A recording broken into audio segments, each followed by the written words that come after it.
Oke, assalamualaikum warahmatullahi wabarakatuh, pejuang dolar di sini. Saat ini saya memiliki order short terbuka di XLM USD per virtual yang running profit 70%. Dan di sini saya profit 2,4 USDT karena modal saya hanya 3,4 USDT. Kita coba lihat chart ya. Saya open short atau sell karena kemarin di time frame 1 hari ada pembalikan arah di area resisten dan dia terus turun, makanya saya langsung open short. Mungkin ada di tengah-tengah ya, tidak di atas, karena ya seperti itulah, kita agak susah untuk menentukan di atas. Dan di time frame 4 jam juga sama ya, ada pembalikan arah.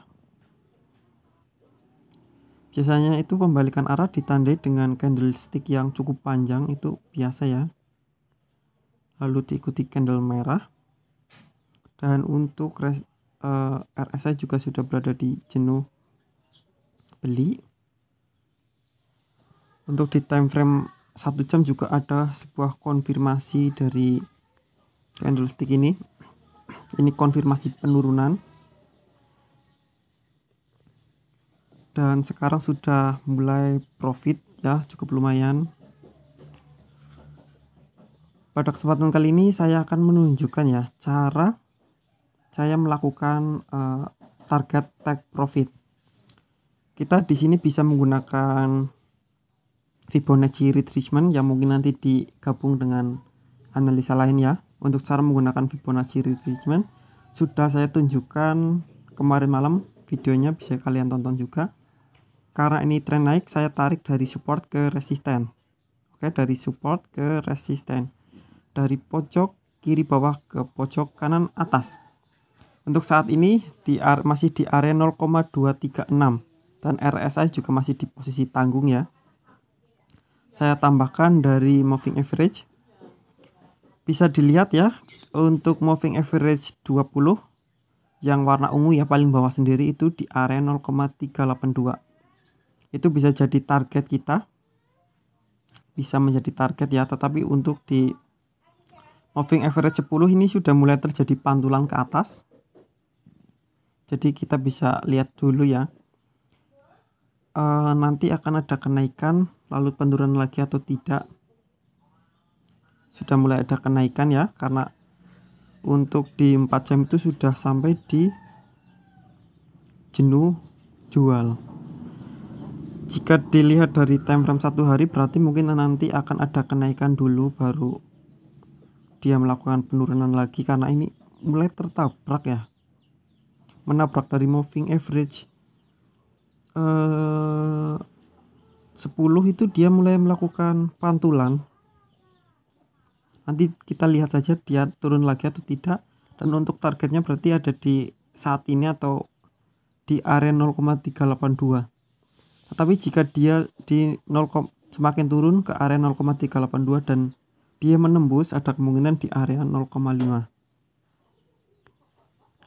Kita lihat di time frame 4 jam. Untuk di time frame 4 jam, untuk support yang cukup kuat ada di area sini ya. Ini terjadi 2 kali pantulan. Dan kebetulan ini kan di area 0,382. Jadi untuk take profit seharusnya ada di area ini. Harusnya dia masih ada kemampuan untuk turun kembali.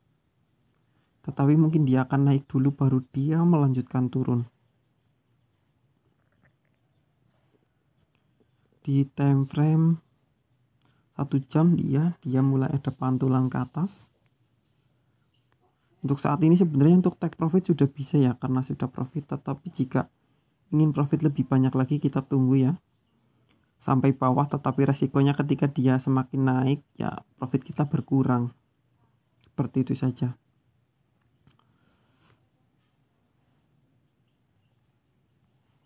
Kita coba menggunakan Bollinger. Di time frame 4 jam Bollinger masih tanggung. Ada kemungkinan dia masih turun berarti ya, di area 0,38. Untuk saya sendiri masih menunggu sampai di area ini. Tapi untuk mas yang kemarin ikut short juga untuk take profit juga sudah, silahkan.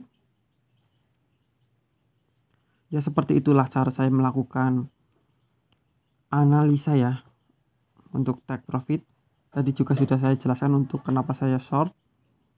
Karena untuk take profit, untuk di time frame 1 jam sudah berada di jenuh jual dari moving Bollinger Band, jadi ada kemungkinan dia akan naik dulu ya, baru dia melanjutkan turun.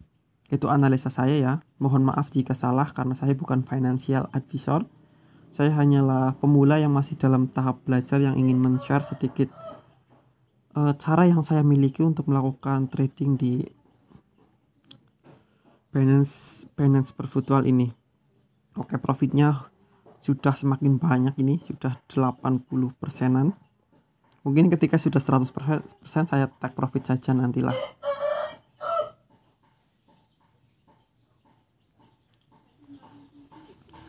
Di sini saya hanya menggunakan margin yang cukup sedikit ya, 3 USDT.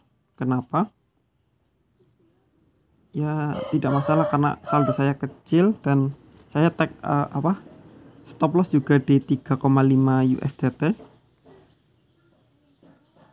Saya ingatkan ya, jika kalian melakukan open posisi di perpetual seperti ini, mohon maaf ada suara jago karena saya di kampung ya. Pastikan kalian itu harus memasang stop loss agar tidak terjadi yang namanya margin call atau terlikuidasi ya. Pengalaman saya dulu pernah terlikuidasi karena open posisi seperti ini yang cukup panjang, 2-3 hari tidak saya cek dan ternyata sudah terlikuidasi karena ada penurunan yang cukup dalam kayaknya kalau tidak salah. Oke, saya genapkan 8 menit ya.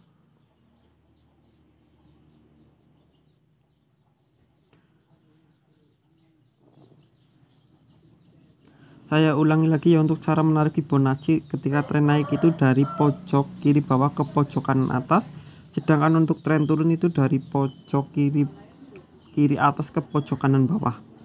Jadi ketika tren turun itu kita nariknya seperti ini, kita tarik ke sini. Kalau di TradingView ya ditarik, tetapi kalau di Binance kita cukup klik saja di sini ya, klik. Setelah klik di resisten lalu kita klik di support, klik seperti itu saja, nanti otomatis akan tercipta Fibonacci. Ketika tren naik kita klik saja di support, klik, lalu klik di resisten, klik, nanti otomatis akan tercipta Fibonacci. Sangat mudah untuk di Binance ini. Oke, mungkin cukup ya pejuang dolar di sini. Mohon maaf untuk penjelasan saya mungkin kurang dipahami karena saya juga masih dalam tahap belajar dan saya bukan orang yang berpendidikan tinggi. Pejuang dolar di sini. Wassalamualaikum warahmatullahi wabarakatuh.